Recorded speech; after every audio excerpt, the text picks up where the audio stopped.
Good morning, children. The last class we were discussing about matter. The matter can be divided into pure substance and mixtures. Then we come to the class solutions and different kinds of solutions. In this chapter, you came across different terms like solute, solvent, solution, solubility, and different kinds of solution, etc. The previous class we discussed about saturated solution, unsaturated solution, and supersaturated solution. This is one kind of classification. This classification is based on the quantity of the solute dissolved in it. Quantity of the solute dissolved in it.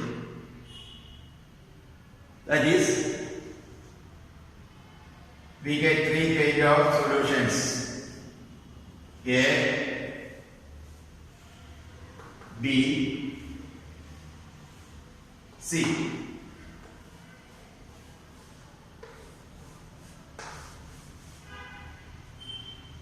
You all know that solute is the substance which is dissolved in the solvent.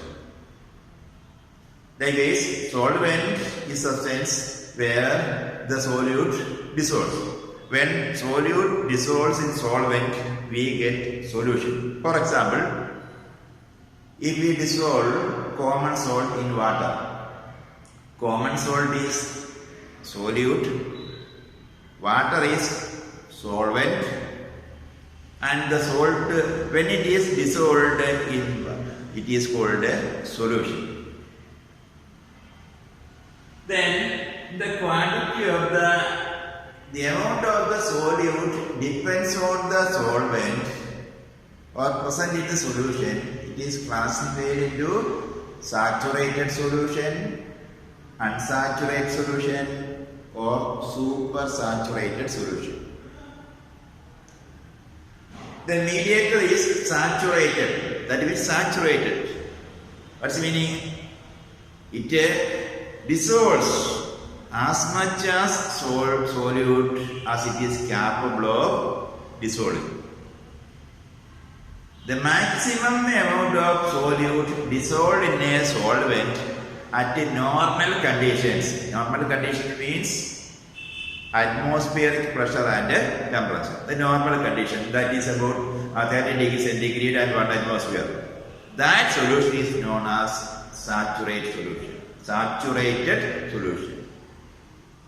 The solvent can dissolve as it is capable of dissolving. Solid can be dissolved. But in the case of unsaturated, the word itself says that unsaturated means it does not contain the maximum or minimum amount of solute. A little solute is present. It is unsaturated. Then there comes another supersaturated. If we change the conditions, what are the conditions? Increasing the temperature or increasing the pressure, the solubility, we can dissolve more solute in it. That is known as supersaturated solution. Do you know what are they? Saturated means the maximum amount of solute dissolved it at normal conditions. That means normal temperature and the pressure. If the maximum amount is not dissolved in it, it is unsaturated. If an excess amount of dissolved in it, it is supersaturated. Excess amount. How we can dissolve excess amount? By increasing the temperature. We all know that in our kitchen we dissolve common salt in water. And normally, if we heat the water, we can dissolve more common salt in it. The solubility will increase. That is known as supersaturated solution. Now, today our aim is how to identify a saturated or supersaturated or unsaturated solute. How we can identify? You are given three solutions. Three same solutions. Then you are given the same solute. Some solute also given to you. The same solute is dissolved in the three beakers A, B and C. You are requested to find out whether the given solution is which of one of them is solute saturated and which one of them is unsaturated and which is supersaturated. How we can identify? What are the things you are given? You are given three type of solutions. Three type means saturated. One is saturated. Another is supersaturated. Another is unsaturated. The second thing you are given is the same solute. The same solute which is dissolved in the solution is given to you another chain addition. What do you have to do? How can you identify? First thing you have to do is the given solute is divided into three equal parts. The given solute is divided into three equal parts. This solute is divided into three equal parts. Then the second thing you are doing is one part is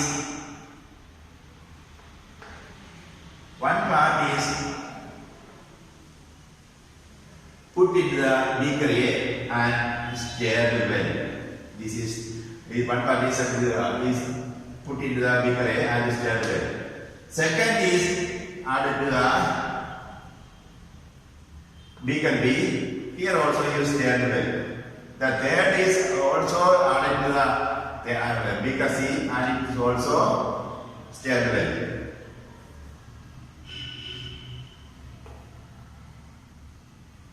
What are things you do? You are given the same solute which is dissolved in the three beakers. The given solute is divided into three parts, 1, 2, 3. Then the second thing you have to do is one part is added to the beaker A and stirred well. Second part is added to the beaker B and stirred well. Third part is also added to the beaker C and stirred well. Then you carefully observe the changes. In beaker A, the solid we added is remain there, still undissolved. There is no change. There is no change. The beaker C, the beaker B, it is quickly dissolved in it. We add and it is dissolved in it quickly. The third, more solute is crystallized now. More solute crystallizes.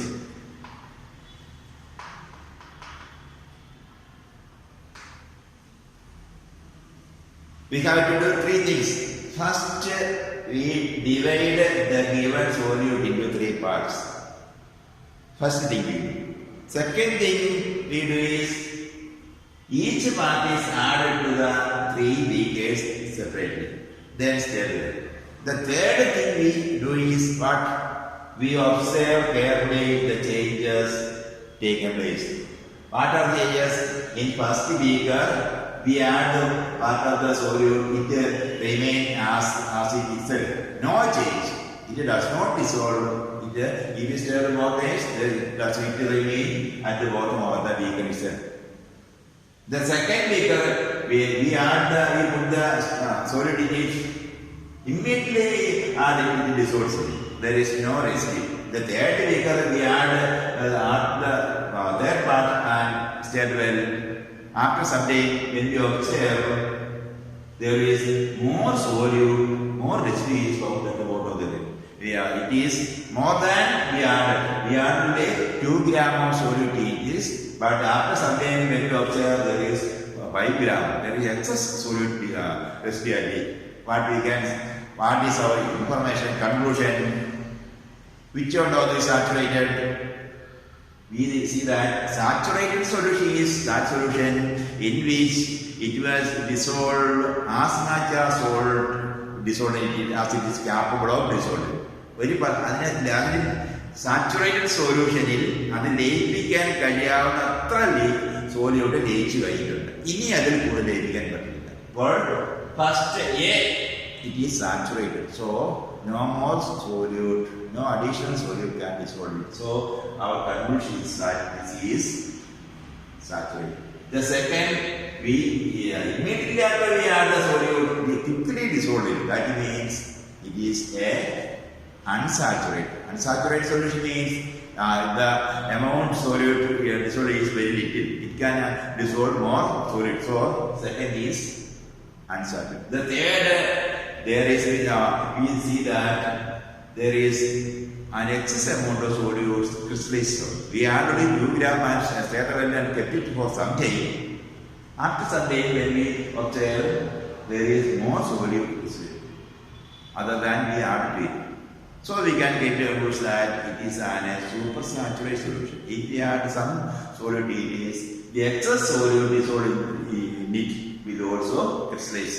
Thus we can get the conclusion that this is A is, what's our answer? A is saturated. Why we came to the conclusion? In A, if we add more solute, it will remain undissolved as is there. So it is saturated. B, it is unsaturated. That means it can dissolve more solute. C, supersaturated. It crystallizes more solute. Thus we can identify the 3 kinds of solutions. This type of classification is based on the amount of solute present. Amount of solute present. Then the second is concentrated solution and dilute solution. Concentrated solution means concentrated solution. In concentrated solution, more solute,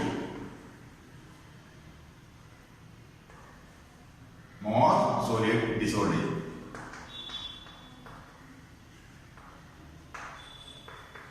Dilute solution,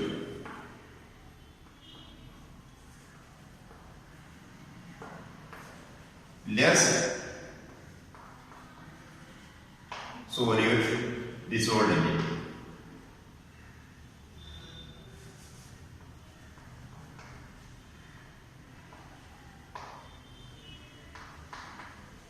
For example, concentrated and dilute. It also depends upon like saturated and unsaturated. For example, we all know that in our home, by the curing of rubber latex, we add formic acid to the latex and stir well. The acid we purchased from the shop is concentrated acid. That concentrated acid is not we directly added in our home. This acid is mixed with some water and diluted. Then the diluted acid is added to the rubber latex and stirred, and after some time the curing of rubber latex takes place. Here we know that the acid we purchased from the shop is concentrated acid. There are acid molecules, number of acid molecules is greater. When we add to rubber latex, we add water to it is dilute acid.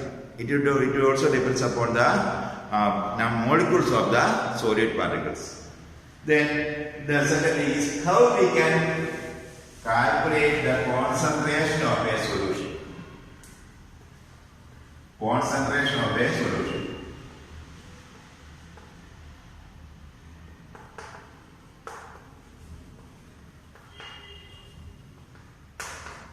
Concentration of a solution can be calculated in different ways. One,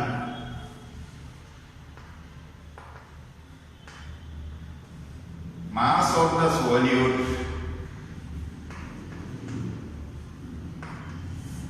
by mass of solvent. Second thing, we can calculate it in another way. Mass of the solute divided by volume of the solvent. Volume of the solvent, in some case volume of the solution is also taken as. Then how we can calculate the percentage of the concentration? Percentage of concentration.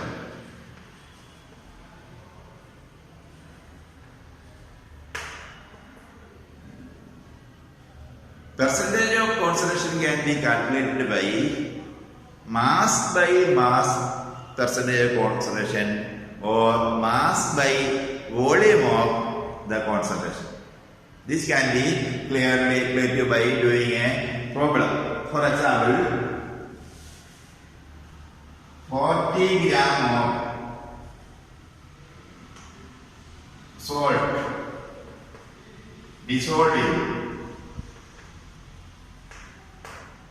320 gram of water. Calculate the percentage of concentration.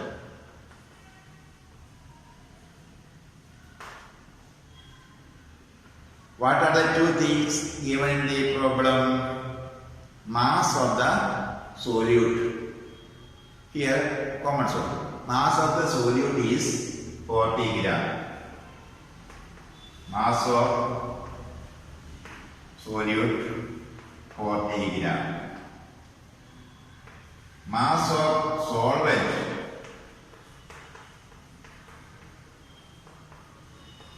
320. Therefore, mass of solution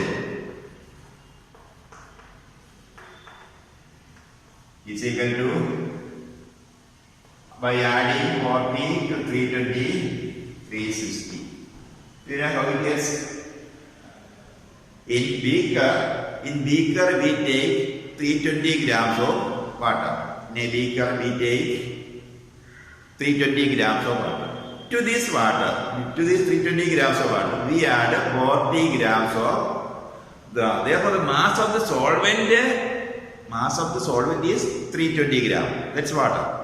To this 320 gram of water, we add 40 gram of common salt. 40 gram of common salt. Then the mass of the solution is equal to, now in my the beaker contains 320 plus 40 gram of salt. Total mass of the mass solution is equal to 360. 320 plus mass of the solute plus mass of the solvent is equal to mass of the solution, that is 360. Then how we can calculate the percentage of the concentration? Mass of the solute 40, mass of the solution 360 into 100. Into 100. We can divide it 9, that is equal to 100 by 9, that is equal to 11.1%. So we can calculate the percentage of concentration of a solute in a solvent. The only one thing you have to remember is mass of the solute divided by mass of the solution is the concentration. If we calculate the percentage, it is also multiplied by, it is 100. Then the one thing you have to remember is this mass of the solvent, here mass of the solution is given, the formula is mass of the solute divided by mass of the solution into 100. Then we pass on to these things we also discussed in the previous class. And we pass on to the next topic, that again the solution can be classified into three. The solution study is the first classification is based on the amount of solute dissolved. That is saturated solution, unsaturated solution, and supersaturated solution. Now we go on to another type of classification that depends upon the size of the solute particles. Depends upon the size of the solute particles, the solution can be classified into three. What are they? One, true solution. Second, colloids. Third, suspension.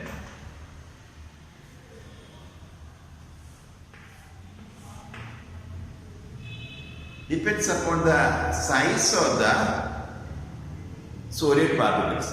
Solution can be again divided into three types, that are true solution, colloids, and suspension. What are true solutions? True solution means it is a homogeneous mixture of two or more substances. Homogeneous. We have only studied the term homogeneous and heterogeneous. Homogeneous means uniformly. Quality is same throughout it. Heterogeneous means different parts, different properties. That is heterogeneous. At the same time, homogeneous is all the parts shows the same property. Homo, same. Hetero, different. So, true solution is a homogeneous mixture of two or more substances. For example, salt solution, sugar solution. They are homogeneous. What are colloid solutions? In colloid solution, in the colloids particles are uniformly spread throughout the solution. Colloid particles are uniformly spread throughout the solution. For example, colloids examples: milk, starch solution.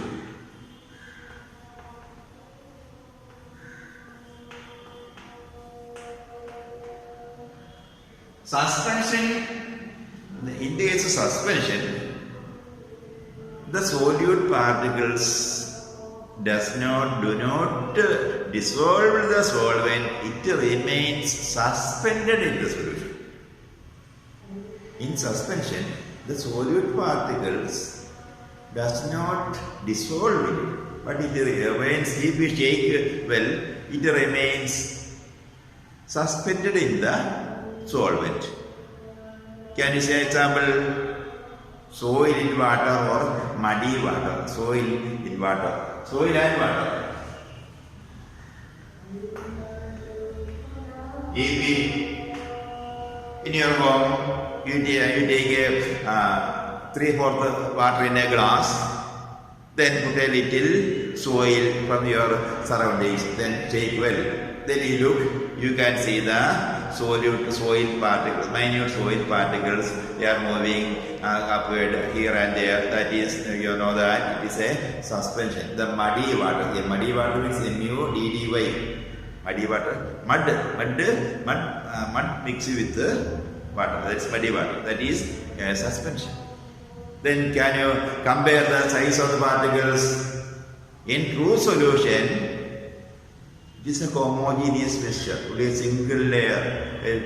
We can identify. There is no. The true solution is homogeneous throughout. It is a purely a mixture of two. When we add sugar to water and shake well, it is a true solution. In colloids, for example of colloids, milk and starch solution. Do you know what starch solution? Kanji vellam is starch solution. That's a colloid. What's speculative property of colloids? The colloid particles are uniformly spread throughout the solution. You take a glass of water and look here. All the particles are. What are the particles of milk? They are fat particles, protein particles, and water. In milk, fat, protein, and what? These particles are uniformly spread throughout the milk. Though it seems to be homogeneous, when you are looking, it seems homogeneous, but actually it is heterogeneous. These particles are at Sunday there is it is scatter the beam of light, so it is not homogeneous. Though it is, the particles are uniformly distributed, it is not homogeneous, it is heterogeneous. Similarly, you can see the suspension. Suspension, the solid particles does not dissolve. It remains suspended in the solvent. Then we can see, we can compare the properties of these three types of true solution, colloids, and suspension. In your home, you take 3 glasses. In one glass, you add some sugar, common salt, and in the three glasses or equal size, fill it with the 3/4 of water. Then the first glass you add some 1 spoon of common salt or 2 spoons of common salt and shake well. The second spoon you add milk. The third glass you take 2 spoons soil, then shake it. Then you compare the properties. First glass, salt solution. Second, either starch water or milk. Third, muddy water. Then you compare the soil and water, the properties. What are the properties? The true solution, the solution is clear and transparent. Clear and transparent. What's the meaning of the word transparent? Sudari. But it is not clear and transparent. Not clear, not transparent. This is also not clear and not transparent. What's going to be transparent? You take the salt water here and place a colored picture on the back of the glass. Then you can clearly see the colored picture on the opposite side. That is clear and transparent. At the same time, you take the glass of milk and place a colored picture on the opposite side. You can't see the colored picture. That means it is not clear and not transparent. The same case, soil and water also you do this. You can't see the picture placed on the opposite side of the glass. That is, true solution is clear and transparent. At the same time, colloids and suspensions are not transparent. Then, true solution is homogeneous. At the same time, these two are heterogeneous.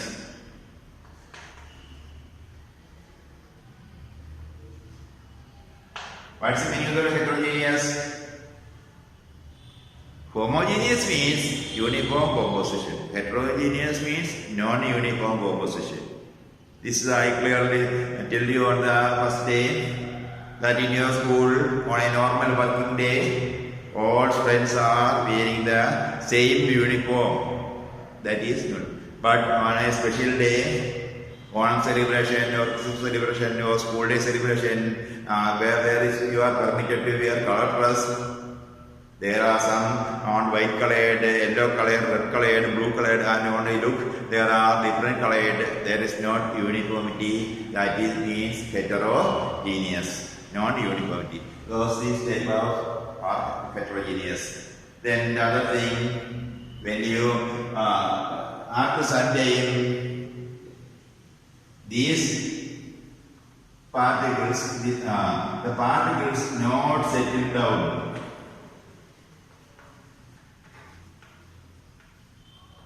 If we get it for 2 or 3 hours, true solution, there is no residue at the bottom of the glass. In salt solution, you kept it for hours or days, no residue. Here also, not settle down, not settle the solid particles. But in the case of suspension, if you kept it for 10 or 20 minutes, you can see the particles, the solid particles settled at the bottom of the glass. At top, there is a clear solution. Bottom, the particles are, the mud particles are, or soil particles are settled at the bottom of the glass. Particles are set down at the bottom of the glass. Then the another difference is in true solution, we can't see the particles without naked eye. We take the common salt solution, look, we can't see the salt particles. The case of colloids also, we can't see the solid particles, the protein particles or fat particles. But in the case of a starch solution, the starch carbohydrate particles we can't see, solid particles we can't see. But in the case of soil and water, the solid particles can be seen with our naked eye. The solid particles can be seen with our naked eye. You can see the naked eye. Then the other property is what? These suspensions scatter the beam of light. Scatter the beam of light.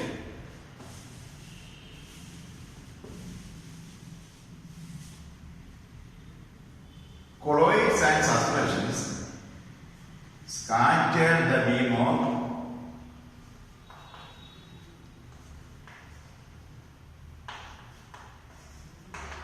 this property is known as Tyndall effect. This also scatter the beam of light.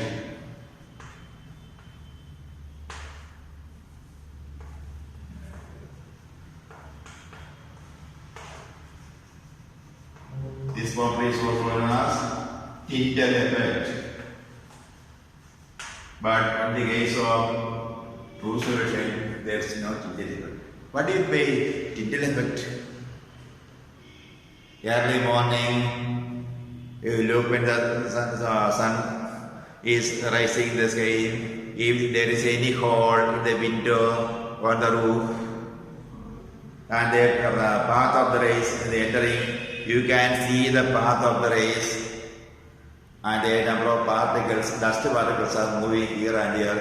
That is, we can see due to the process, namely Tyndall effect.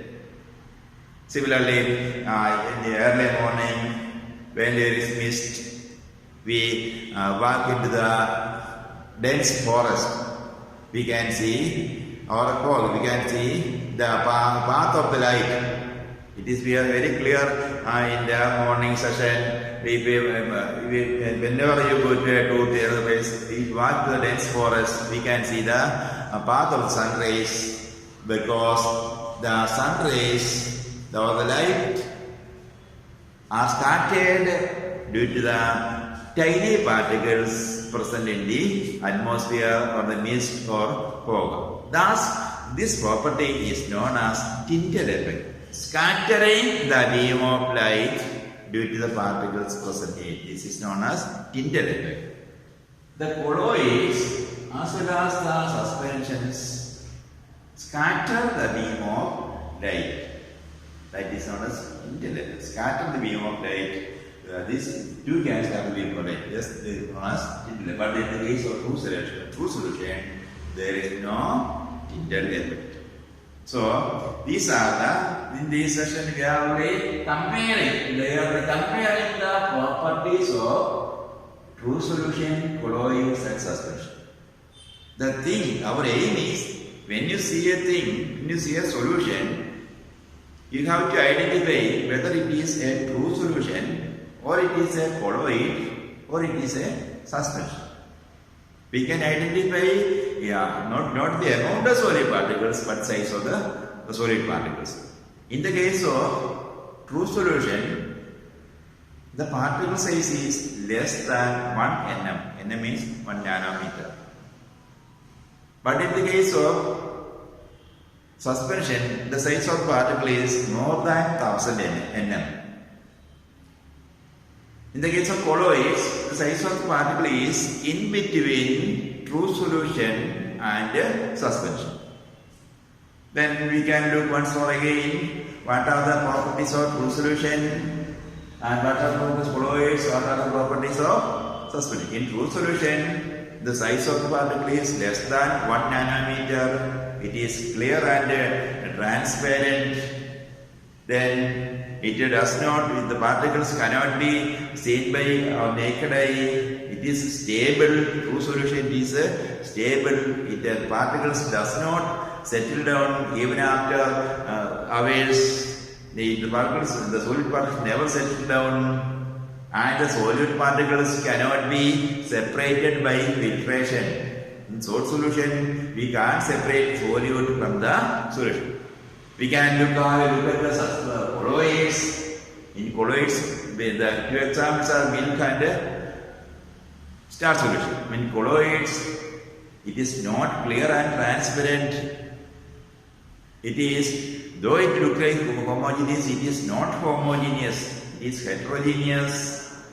It scattered the beam of light, so it shows little effect. It is also stable. Particles does not settle down. The solid particles cannot be separated by the filtration, etc. But in the case of suspension, for example, soil and water or muddy water, the size of the particle is above 1000 nanometer. Then second thing, it is not clear and transparent. The particles can be separated. Solid particles can be separated by filtration. It is not stable. After some time, it settles down at the bottom of the container. Then it is heterogeneous. It also shows Tyndall effect. So you have come to another type of classification. First classification you already know. That depends upon the quantity of the solute. This type of classification depends upon the size of the solid particles. Then there are more things we have to study. We have to study the next session on next topic. Okay. Thank you. We can see the next class.